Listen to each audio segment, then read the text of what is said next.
बिस्मिल्लाहिर्रहमानिर्रहीम। Dear students, hopes हो कि आप सब ठीक होंगे, खैरियत से होंगे और अपनी जो एफएससी की तैयारी है भरपूर अंदाज में आप कर रहे होंगे।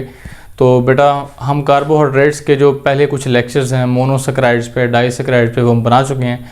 आज के इस लेक्चर में हम डिस्कस करेंगे पॉलीसैकराइड्स। पॉलीसैकराइड्स के बेसिक से फीचर्स और तमाम टाइप्स को हम यहाँ पे डिस्कस करेंगे। तो लेक्चर को पूरा सुनिएगा और पूरा सुनने के बाद ही आपको ये कॉन्सेप्ट है क्लियर होगा और ट्रिकी पॉइंट्स क्लियर होंगे।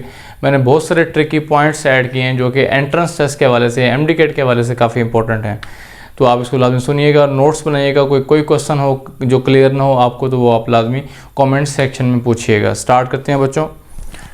तो अगर हम बात करें पॉलीसैकराइड्स की, तो पॉलीसैकराइड्स जो होते हैं वो हमारे पास बेसिकली ऐसे कार्बोहाइड्रेट्स हैं जो बहुत ही कॉम्प्लेक्स होते हैं। इनमें कॉम्प्लेक्सिटी लेवल बहुत ज़्यादा होता है। रीज़न ये है बच्चों कि इनके अंदर जो है लंबी लंबी चेन्स होती हैं ग्लूकोज के मॉलिक्यूल्स की। इनमें काफ़ी सारी ब्रांचेस होती हैं, लंबी लंबी चेन्स होती हैं, लॉन्ग चेन स्ट्रक्चर्स हैं बेसिकली ये।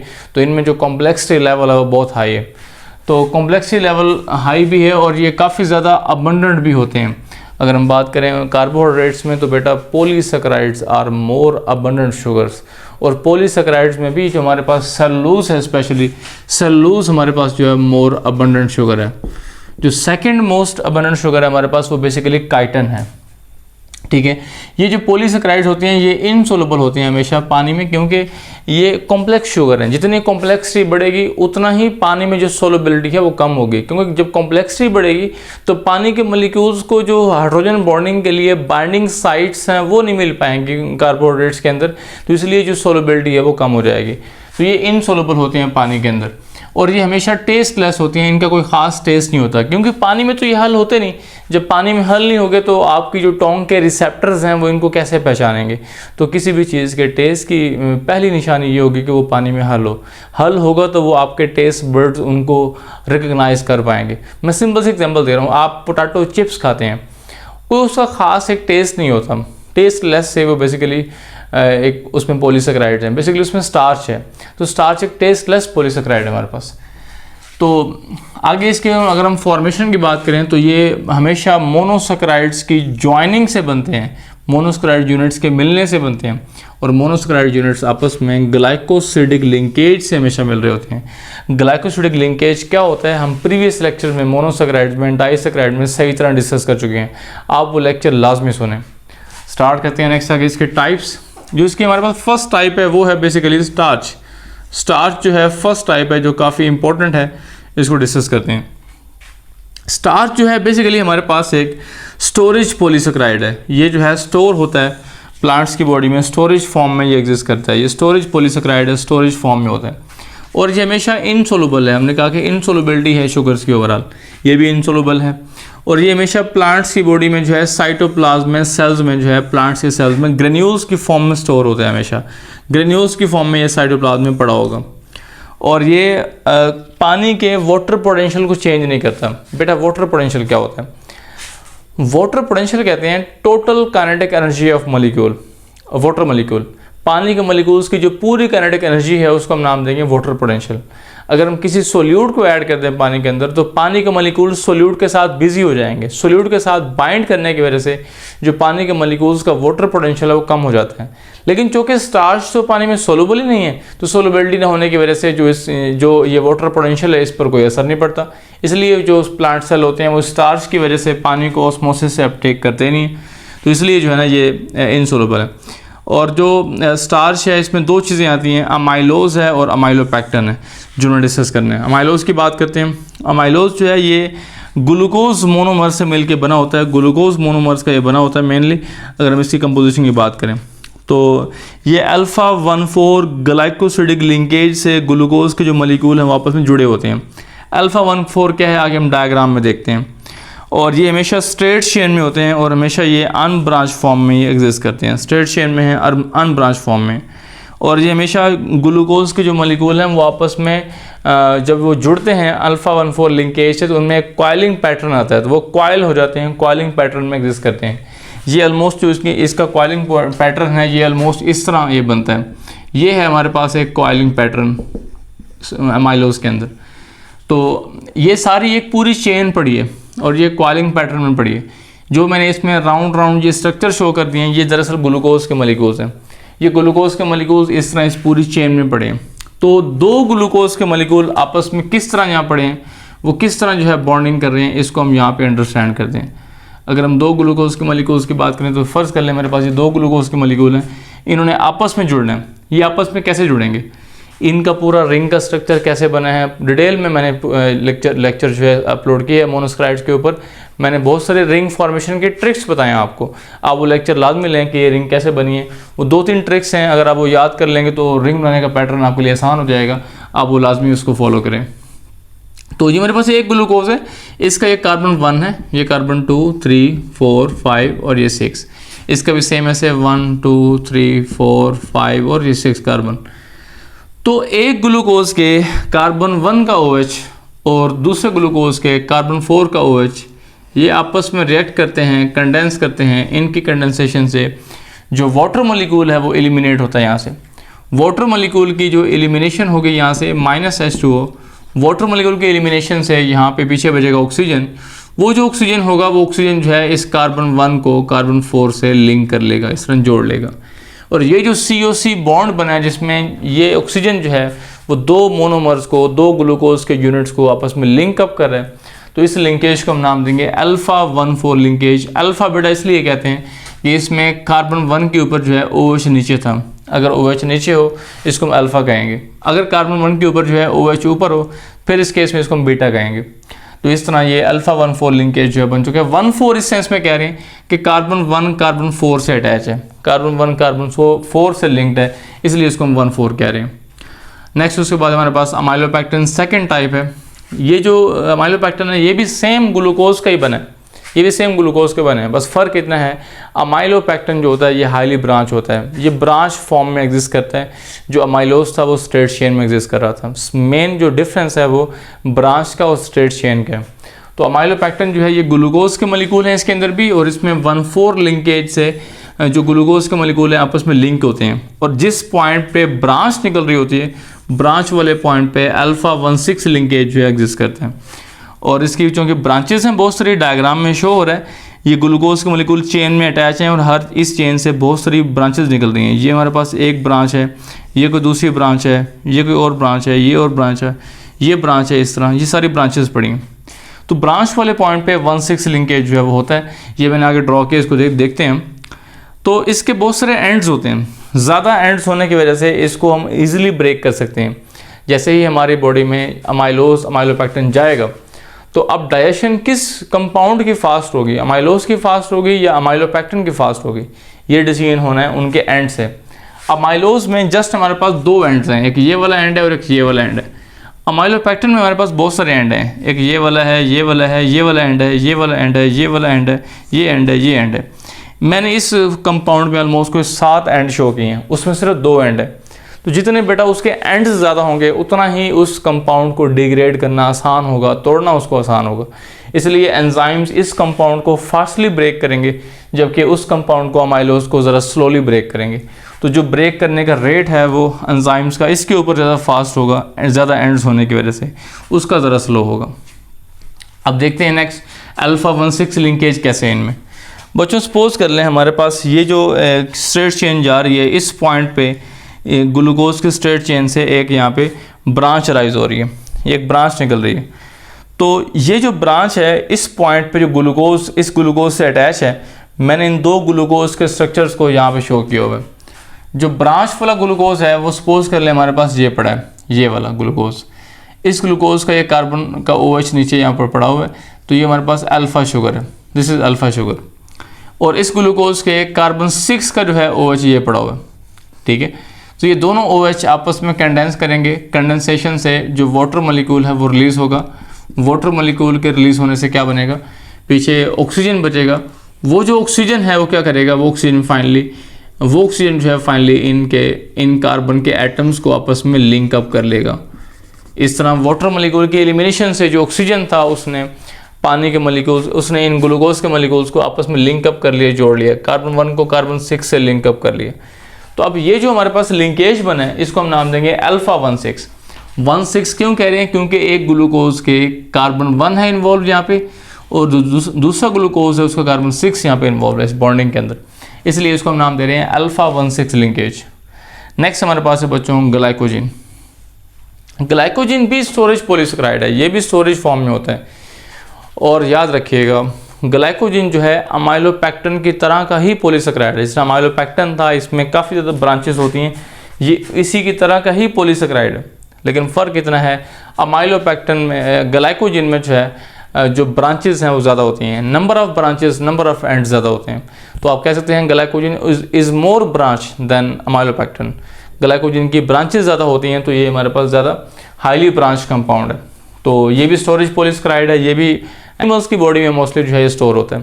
तो ये एनिमल स्टोरेज पॉलीसेकेराइड है, जो स्टार्च है वो प्लांट स्टोरेज पॉलीसेकेराइड है, मेन डिफरेंस इनमें यही है। और जो ग्लाइकोजिन है ये मेनली मसल में, लिवर में एग्जिस्ट करते हैं एनिमल्स की बॉडी में, हाईली ब्रांच है और इसके डाइजेशन ज़्यादा फास्टली होगी, क्विकली होगी।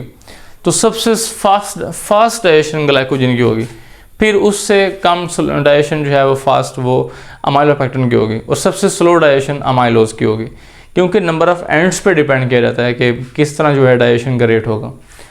उसके बाद कुछ और हमारे पास ये शुगर्स हैं पॉलीसेकेराइड्स, जैसे पैक्टिन है, लिग्निन है, ये आपने प्लांट्स की सेल वॉल में पढ़ा होगा, ये प्लांट्स की सेल वॉल में होते हैं, प्लांट्स की सेल वॉल को बिल्ड कर रहे होते हैं। ये पॉलीसेकेराइड हैं, प्लांट्स की सेल वॉल को बिल्ड कर रहे होते हैं, बिल्डिंग मटेरियल्स हैं प्लांट्स के लिए, प्लांट्स की सेल वॉल में होते हैं।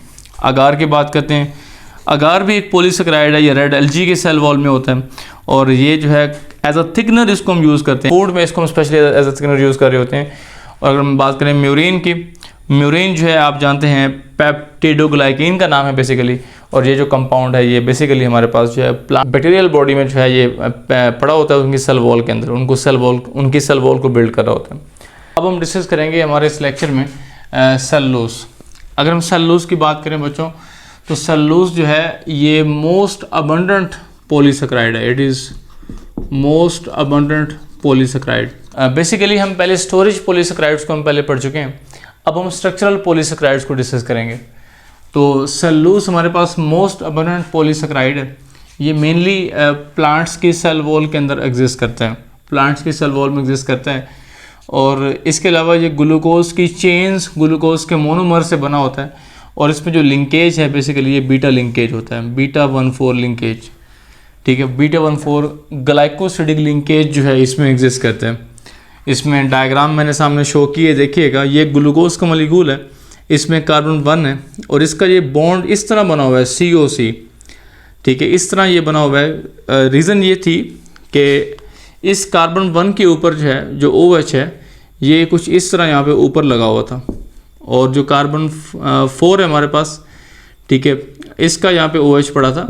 इन दोनों के OH के कंडेंसेशन से क्या हुआ, डिहाइड्रेशन सिंथेसिस का प्रोसेस हुआ, कंडेंसेशन हुई, तो वाटर मॉलिक्यूल यहाँ पे एलिमिनेट हो गया। वाटर मॉलिक्यूल की एलिमिनेशन से यहाँ क्या बन गया बच्चों, यहाँ बन गया COC बॉन्ड, इसमें कार्बन 1 कार्बन 4 को लिंक कर रहा है।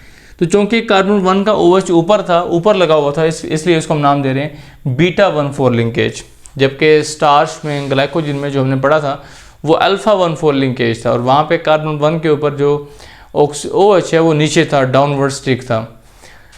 अब बेटा ये जो अल्फ़ा और बीटा है इसमें मेन डिफरेंस क्या है?